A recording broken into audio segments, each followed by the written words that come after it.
আপনি দেখছেন news Bengal 24 YouTube channel. ইতিমধ্যে বেরিয়ে আসলো আজকের বাছাই করা 60টি তাজা খবর। প্রত্যেকটা খবর আপনার জন্য অত্যন্ত গুরুত্বপূর্ণ হবে, তাই খবরগুলি শুরু থেকে শেষ পর্যন্ত দেখবেন।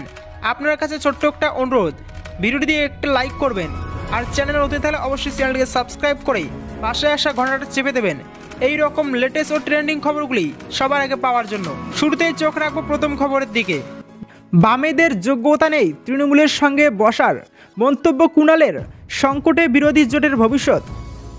বিরোধীরা যখন ইন্ডিয়া অ্যালায়েন্সের মাধ্যমে এক প্ল্যাটফর্ম একত্রিত হয়ে বিজেপিকে হারানোর পরিকল্পনায় ব্যস্ত, সেই সময় পারস্পরিক বিরোধিতার শুরু দ্রুত বাড়ছে। পশ্চিমবঙ্গের তৃণমূল কংগ্রেস ও বাম দলগুলির মধ্যে কোন্দল চলছে। তৃণমূল নেতা কুণাল ঘোষ শুক্রবার সিপিআইএমকে কড়া ভাষায় আক্রমণ করেছেন এবং বলেছেন যে বাংলায় বাম নেই, বাম দলের লোকদের তৃণমূলের সঙ্গে বসার যোগ্যতা নেই। পশ্চিমবঙ্গে ইন্ডিয়া অ্যালায়েন্সের সাংবিধানিক দলগুলির সাথে সমীকরণ সম্পর্কে কথা বলতে গিয়ে কুণাল ঘোষ বলেন যে মুখ্যমন্ত্রী মমতা বন্দ্যোপাধ্যায় স্পষ্টভাবে বলেছেন যে ইন্ডিয়া জোট দেশে লড়াই করবে এবং তৃণমূল বাংলায় বিজেপি বিরোধী অভিযানের নেতৃত্ব দেবে। আমরা 2021 সালে বিজেপিকে পরাজিত করেছি। সিপিআইএম ও কংগ্রেস শূন্য পায়। বিজেপিকে লাভবান করতে তারা ভোট ভাগের চেষ্টা করেছিল। আসন ভাগাভাগি নিয়ে চূড়ান্ত সিদ্ধান্ত নেবেন মমতা বন্দ্যোপাধ্যায়। এখানে কোনো বাম নেই। সংবাদ সংস্থা ANI এর সাথে কথা বলার সময় তিনি বলেন যে তৃণমূলের সাথে বসার যোগ্যতাও বামেদের নেই। অপরদিকে এর আগে শুক্রবার দিল্লিতে দলের জাতীয় কার্যনির্বাহী সভায় সর্বসম্মতিক্রমে জনতা দলের সভাপতি পুনর্নির্বাচিত হন বিহারের মুখ্যমন্ত্রী নীতিশ কুমার। বৈঠকের পর জেডিইউ নেতা কেসি ত্যাগী বলেন, রাজীব রঞ্জন সিংয়ের পদত্যাগের পরে সিএম নীতিশ কুমারকে দলের নতুন জাতীয় সভাপতি নির্বাচিত করা হয়েছে। বিহারের মুখ্যমন্ত্রী বিরোধী দল ইন্ডিয়া অ্যালায়েন্সের প্রাইম মিনিস্টার অফ আইডিয়াস।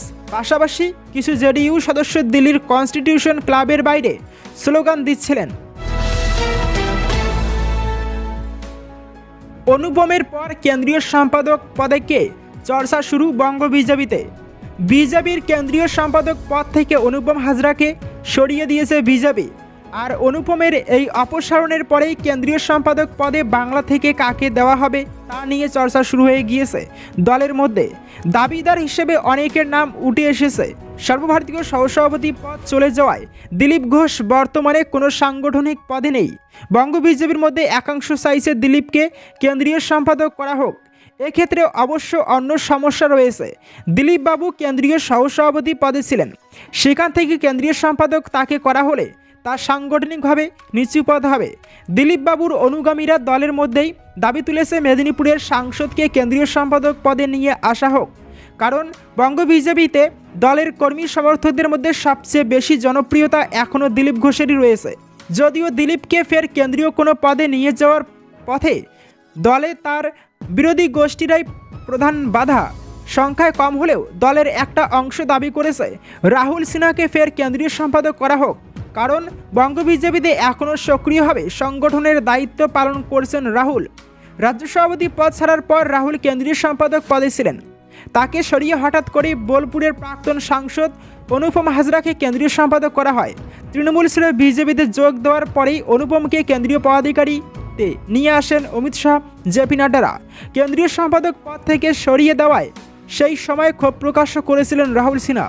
কাজেই বঙ্গ বিজেপির কয়েকজন ফের রাহুল সিনহাকে কেন্দ্রীয় সম্পাদক করার প্রস্তাব দিয়েছেন। এই দুজন না হলে বঙ্গ বিজেপির কোনো মহিলা নেত্রীকে কেন্দ্রীয় সম্পাদক করা যায় কি না তা নিয়েও আলোচনা চলছে বলে খবর। মহিলা নেত্রী হিসেবে বাংলা থেকে লকেট চট্টোপাধ্যায়, দেবশ্রী চৌধুরীর নাম নিয়েও চর্চা শুরু হয়েছে। ভিন রাজ্যে ভোট প্রচারে একাধিকবার লকেটকে পাঠিয়েছেন শাহ নাড্ডারা। দিল্লির নেতাদের গুডবুকে রয়েছেন লকেট চট্টোপাধ্যায়, কিন্তু বঙ্গ বিজেপির সাধারণ সম্পাদক পদে রয়েছেন তিনি। কাজেই কেন্দ্রীয় পদে গেলে তাকে এই পদ ছাড়তে হবে। সেক্ষেত্রে সঙ্গ ঘনিষ্ঠ দেবশ্রী চৌধুরী রাজ্য বিজেপির সাংগঠনিক কোনো পদে নেই। তাছাড়া প্রাক্তন কেন্দ্রীয় মন্ত্রীও ছিলেন তিনি। তাই বাংলা থেকে কেন্দ্রীয় সম্পাদক পদে মহিলা মুখের তালিকায় দেবশ্রীর নামও রয়েছে। এখনও পর্যন্ত যা খবর, রাজ্য বিজেপির কাছে 3টি নাম চাওয়া হয়েছে। রাজ্য বিজেপির ক্ষমতাসীন শিবির অবশ্য চাইছে বাংলা থেকে এমন কাউকে কেন্দ্রীয় সম্পাদক করা হোক যে তাদের হাতের লোক হবে। না হলে অনুপম হাজরার মতো কেউ যদি আবার হয় তাহলে রাজ্য নেতাদের উপর চাপ বাড়বে। তবে বঙ্গ নেতাদের ইচ্ছামতো কাউকে না করে নিজেদের পছন্দের কাউকেই বাংলা থেকে কেন্দ্রীয় সম্পাদক করতে চায় শাহনাটারা। বাংলায় বিজেপি ক্ষমতায় আসলেই 450 টাকায় পাবেন গ্যাস। লোকসভার আগে বিরাট বড় ঘোষণা শুভেন্দুর। হাতে মাত্র গোনা কিছুদিন, বছর গুলেই লোকসভা নির্বাচন। শাসক থেকে বিরোধী বর্তমানে কোমর বেঁধে ময়দানে নেমে পড়েছে সমস্ত রাজনৈতিক দল। ভোট প্রচারে ব্যস্ত সকলে। সব কিছু ঠিকঠাক থাকলে এবারের ভোটে এনডিএ ভার্সেস ইন্ডিয়া। ভোট আসলেই আসে প্রতিশ্রুতি। এই আবহে শুক্রবার পূর্ব মেদিনীপুরের সভা থেকে বিরাট ঘোষণা করে দিলেন শুভেন্দু অধিকারী। লোকসভার আগে নিজের জেলায় দাঁড়িয়ে বিরাট প্রতিশ্রুতি দিলেন শুভেন্দু অধিকারী, যা শুনে সাধারণ নাগরিকদের মুখে অবশ্যই ফুটবে হাসি। এদিন রামনগরের সভা থেকে নন্দীগ্রাম বিধায়ক বলেন, মমতা বন্দ্যোপাধ্যায় শিল্প কর্মসংস্থান চান না। এবার যদি বাংলায় বিজেপি ক্ষমতায় আসে তাহলে 450 টাকায় মিলবে গ্যাস। বিজেপির রাজস্থান সরকারের সঙ্গে তুলনা টেনে শুভেন্দু বলেন, রাজস্থানের মতো বাংলাতেও 450 টাকায় গ্যাস দেওয়া হবে, আশ্বাস শুভেন্দু অধিকারীর। ভরা সভায় দাঁড়িয়ে জোর গলায় শুভেন্দু অধিকারী বলেন, 400 আসন নিয়ে দ্বিতীয়বারের জন্য ক্ষমতায় আসবে বিজেপি। সাথেই কাতি লোকসভা কেন্দ্র প্রধানমন্ত্রী নরেন্দ্র মোদীকে উপহার দেবেন বলেও মন্তব্য করেন শুভেন্দু অধিকারী। সম্প্রতি মধ্যপ্রদেশ, রাজস্থান, ছত্তিশগড়ের বিধানসভা নির্বাচনে বিজেপির জয়কে হাতিয়ার করে এদিন ইন্ডিয়া জোটকে তুলে করেন শুভেন্দু। বলেন, মধ্যপ্রদেশ, রাজস্থান, ছত্তিশগড়ের ভোটে কংগ্রেসকে পরাজিত করে ক্ষমতায় এসেছে বিজেপি। তেলেঙ্গানায় বৃহৎ শক্তি হিসেবে আত্মপ্রকাশ করেছে বিজেপি। মমতাই বলেছিলেন সেমিফাইনালেই হারবে বিজেপি, ওদিকে উল্টে সেমিফাইনালে ইন্ডিয়ার পিন্ডি চটকে গিয়েছে। এবারের লোকসভায় 400 আসন নিয়ে ক্ষমতায় আসবে বিজেপি। রামকে রাজনীতির ময়দানে নিয়ে যাওয়া নিয়ে বড় কথা অধীরের, নিশানায় বিজেপি। রাম মন্দির নিয়ে বিজেপি নেতৃত্বাধীন কেন্দ্রীয় সরকারকে তীব্র আক্রমণ করলেন প্রদেশ কংগ্রেস সভাপতি অধীর চৌধুরী। এদিন তিনি বহরমপুরে বলেন, রাম সমস্ত দেশবাসীর জন্য, কিন্তু ধীরে ধীরে রাম মন্দির রাজনৈতিক ইস্যু হয়ে উঠেছে। এ নিয়ে রাজনীতি করা ঠিক নয় বলে মন্তব্য করেন তিনি।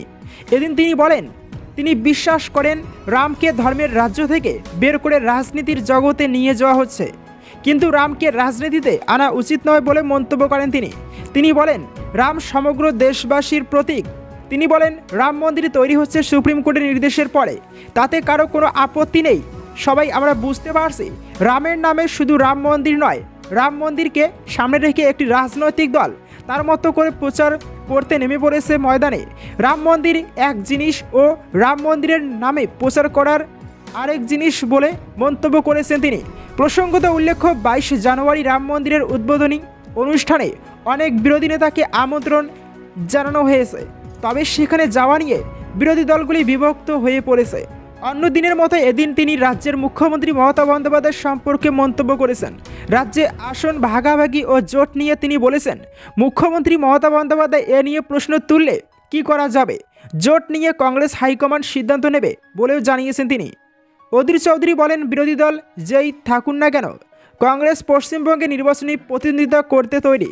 আগেও তিনি তৃণমূল ও এনডিএর বিরুদ্ধে লড়াই করে জয়ী হয়েছেন, এবারও তিনি সেই লড়াইয়ে তৈরি বলেও জানিয়েছেন লোকসভায় কংগ্রেসের দলনেতা। অধীর চৌধুরী বলেন, তাদের সঙ্গে কে এলো বা গেল তারা ভাবেন না। মুর্শিদাবাদ জেলায় তৃণমূল ও বিজেপিকে কংগ্রেস পরাজিত করতে তৈরি। তিনি বলেছেন, জোটের সম্ভাবনা দিদি ও নস্যাৎ করে দিয়েছেন, তিনি নিজেই জোট চাইছেন না। তিনি বলেছেন, বাংলায় কংগ্রেস লড়াই করছে তার মতো করে, তৃণমূল কোথায় আলোচনা করছে সেটা তাদের ব্যাপার। তৃণমূল লোকসভা নির্বাচন নিয়ে ঘোষণা করে দিয়েছে, তারা কিন্তু দেশে এক রাজ্যে রয়েছে। কংগ্রেস তাদের মতো করে প্রস্তুতি নিয়ে এগিয়ে চলেছে বলেও মন্তব্য করেন তিনি। কাশ্মীর ইস্যুতে অধীর চৌধুরী নরেন্দ্র মোদী সরকার ও কেন্দ্রীয় স্বরাষ্ট্রমন্ত্রী অমিত শাহকে নিশানা করেছেন। তিনি বলেছেন, এই সরকার বলেছিল তারা পাকিস্তানের কাছ থেকে পাকিস্তান অধিকৃত কাশ্মীর ছিনিয়ে নেওয়ার প্রতিশ্রুতি দিয়েছিল, সরকার সেদিকে নজর দেবে বলে মন্তব্য করেন তিনি।